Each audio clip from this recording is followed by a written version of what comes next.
de todo el país, tal como lo habíamos anunciado, damos la cordial bienvenida en nuestros estudios a Guillermo Lasso, ex candidato presidencial y líder de Creo. Qué gusto que nos acompañe, Guillermo. Buenos días y bienvenido. Muy buenos días, Luisa. Muchas gracias y a sus órdenes. Oiga, antes que nada, lo veo muy bien, lo veo con buen semblante. Le pregunto esto porque, y le hago esta acotación, porque hace un poco más de 2 meses usted tuvo una intervención quirúrgica de médula espinal. ¿Cómo se siente? Bueno, me siento muy bien, Luisa. Muchas gracias. Fue hace 3 meses una operación bastante delicada porque para llegar a la médula espinal hay que pasar por la piel, por la columna vertebral, la dura madre y luego la médula espinal. Es una operación muy delicada que no es frecuente en el mundo, pero bueno, me tocó un quiste en la médula y había que retirarlo. Estoy muy bien, es un proceso de recuperación largo, como lo anuncié. Entiendo que sigue usted en su recuperación, en su rehabilitación. Sí, bueno, camino en piscina, voy donde el fisioterapista.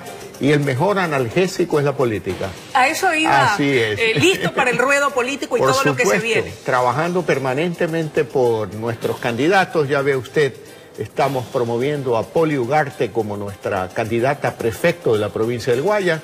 Una mujer que la conoce casi todo el mundo. Luchadora por causas de las mujeres, este cáncer de mamas. Ha trabajado mucho a través de su fundación. Y lo ha convertido, esa adversidad que tuvo ella en su vida, en una causa de lucha.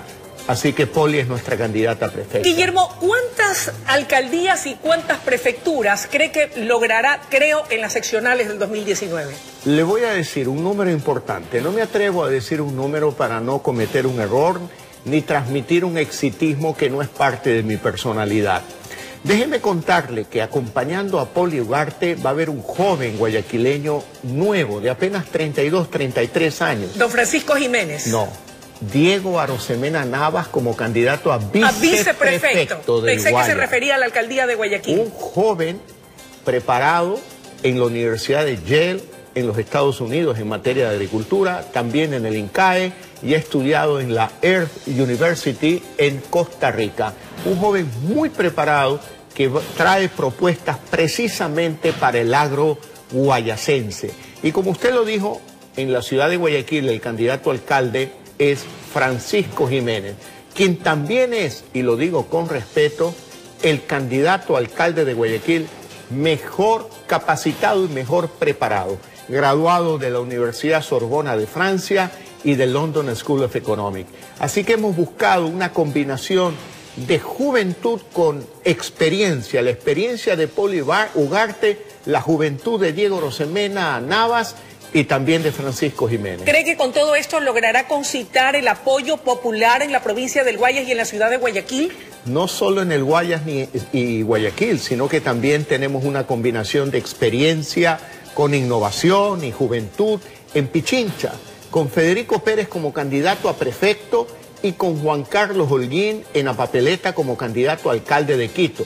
Y a la vez acompañado también de Luz Helena Coloma y de Carlos Andrés Vera como candidatos a concejales, entre otros nombres. Vuelvo a preguntarle, ¿cuántos prefectos y cuántos alcaldes cree que logre sumar Creo en las elecciones seccionales? El 24 de marzo en la noche le prometo que estoy aquí y usted y yo juntos haremos el conteo de las alcaldías y prefecturas. ¿Compromiso? Compromiso. Lo que sí le digo es que en el año 2014, Creo era muy nuevo, obtuvimos 17 alcaldías. Esa cifra la vamos a superar ampliamente en las elecciones del 19. Es importantísimo, y ya que tenemos la oportunidad de conversar con usted, tocar los temas legislativos. Y es que hoy en la Asamblea Nacional se van a abordar 2 temas importantes para el país. El uno, la proforma presupuestaria 2019 que fue devuelta por el Ejecutivo a la Asamblea, según han afirmado las autoridades de gobierno, con las modificaciones o la gran mayoría de ellas sugeridas por la Asamblea Nacional. ¿Cómo va a votar Creo en materia de la proforma? ¿Es la que le conviene a los intereses del país? Definitivamente que no, por eso Creo mantiene su posición, porque el gasto público sigue intacto, porque se habla de financiamiento para la proforma presupuestaria, pero no se definen las fuentes de financiamiento, y porque sigue todavía presupuestándose un precio del petróleo que es irreal y que no se compadece con la realidad del mercado internacional del petróleo.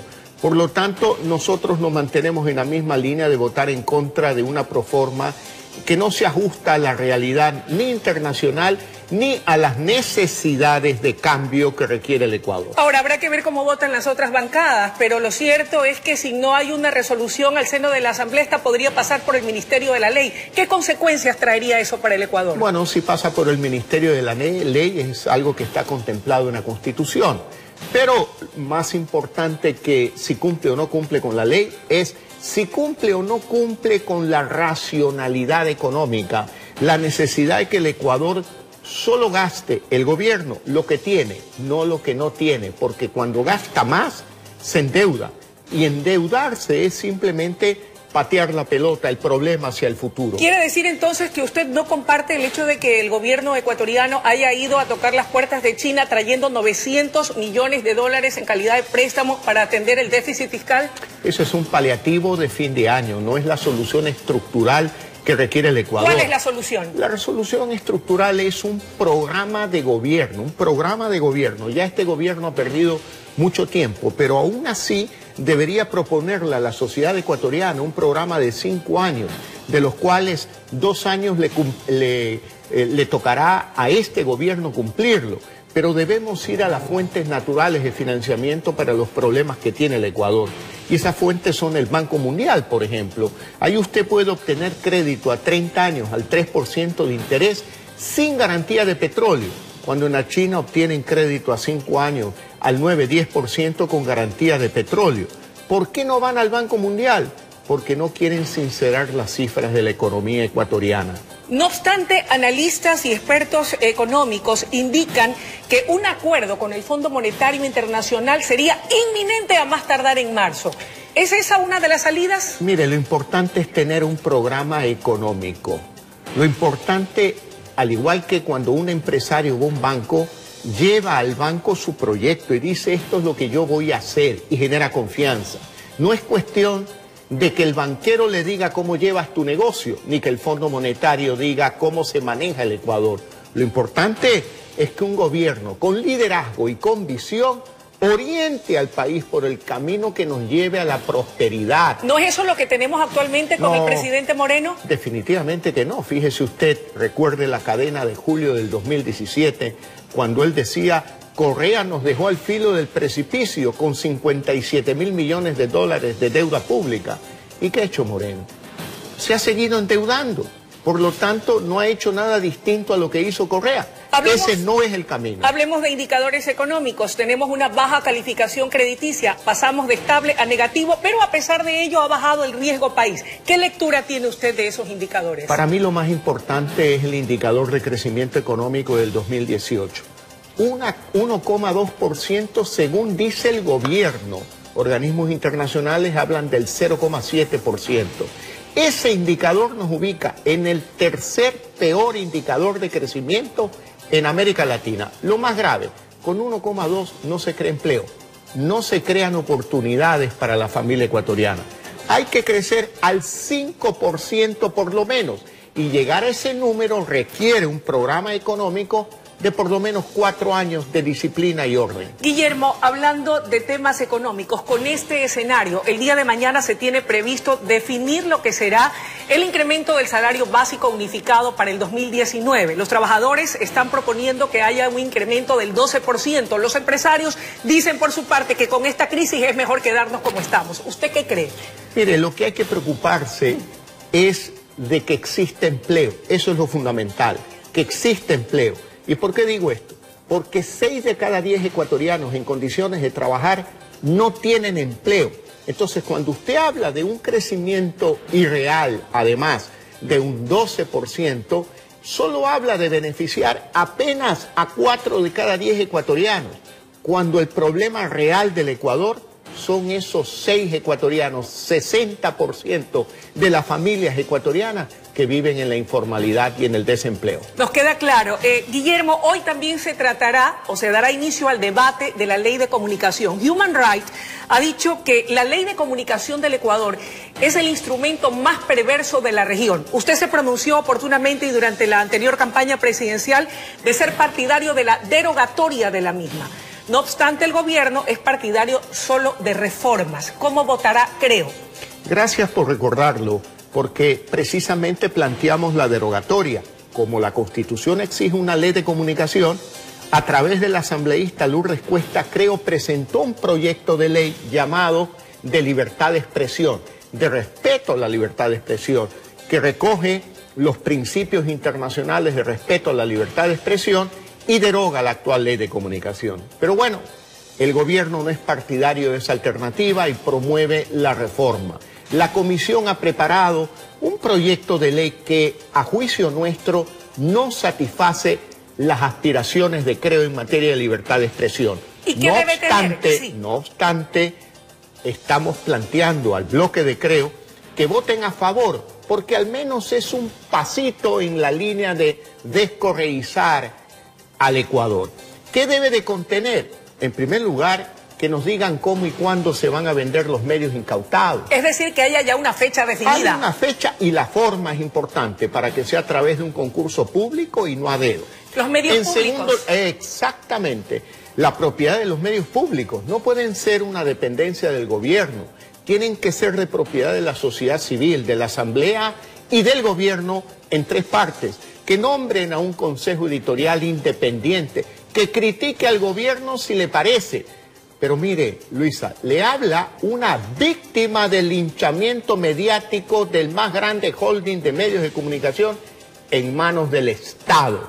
Por lo tanto, nuestro planteamiento sigue firme. Tienen que venderse esos medios que además han sido destrozados su valor y le cuesta al pueblo ecuatoriano porque ya no son manejados con la eficiencia con la que se maneja un medio privado. Volvamos al tema político. Nos quedan 4 minutos de entrevista y quiero sacarles el jugo. ¿Cuándo define usted si irá o no a las presidenciables del 2021 o ya decidió que sí va a participar? Se lo digo a usted, voy a participar. Sin duda alguna estaremos presentes en esa contienda presidencial. Así lo quieren los adherentes del movimiento Creo y además porque ha quedado postergado un proceso de cambio para el Ecuador. Un cambio hacia ese país de oportunidades, de empleo, de prosperidad, de libertad, hacia un modelo republicano que es el que necesita el Ecuador para lograr prosperar. Ahora, para poder llegar a ese punto se necesita transparencia. Usted denunció que el anterior Consejo Nacional Electoral bajo ninguna circunstancia brindaba esas garantías. ¿Cree que tal y como está constituido ahora podrá ofrecer elecciones diáfanas, transparentes, que garanticen que se va a respetar la voluntad popular el día de las elecciones? Eso esperamos y en eso hay que reconocer que el Consejo de Participación Ciudadana ha actuado con mucha sensatez. Ha dado la oportunidad para que los movimientos y partidos políticos de mayor votación y otras organizaciones sociales estén en el Consejo Nacional Electoral. Creo propuso el nombre de Enrique Pita, quien no es adherente de Creo, tampoco es íntimo amigo mío, pero es un hombre público con experiencia en este campo que representa no solo para Creo yo, para todos los partidos políticos, garantía de transparencia y ojalá que esto se dé en el Ecuador por bien de la democracia. Guillermo, ¿con quién se ve en el 2021 en una segunda vuelta electoral? Con quien decide el pueblo ecuatoriano. ¿Se ha imaginado en una contienda tete a tete dos finalistas, Guillermo Lasso y Jaime Nebot? Es una posibilidad y me parece que el Partido Social Cristiano tiene todo el derecho de presentarlo como candidato, como lo hizo en el pasado con Cynthia Viteri, con quien tuve que competir porque obviamente es una buena candidata. En todo caso, hasta este viernes se vence el plazo para la inscripción de candidaturas y se ha dicho que a quienes hayan hecho pre-campaña se les imputará del gasto electoral una vez que sea definido. ¿No es el problema de Creo? No, no es el problema de Creo, más bien es el problema de aquellos que ostentando el poder nacional o seccional en todo el país han utilizado recursos públicos, lo cual lo hace mucho más grave. ¿A quién se refiere específicamente? A nadie en específico. Me refiero de manera general a muchos alcaldes y prefectos a nivel nacional. De aquí hasta el viernes esto va a parecer como una procesión de Semana Santa, yendo a todos los consejos provinciales electorales para inscribir candidaturas. Mañana lo haremos con los candidatos de Pichincha y el jueves lo haremos con los candidatos de Guayas, en esta semana también. Los Ríos, Manabí y todas las provincias del país. El tiempo de la entrevista ha concluido. Quiero agradecerle su gentileza de acompañarnos esta mañana y comprometerlo a que volverá a estar aquí presente para poder analizar siempre estos temas de coyuntura nacional y política. Cuantas veces usted me invite, estaré aquí, Luisa, y gracias por esta entrevista. Muy gentil a usted. Amigos televidentes, era la intervención de Guillermo Lasso, ex candidato presidencial, analizando los temas de coyuntura nacional y política. Es momento de ir a una brevísima pausa y ya regresamos con mucho más desde la noticia, primera emisión.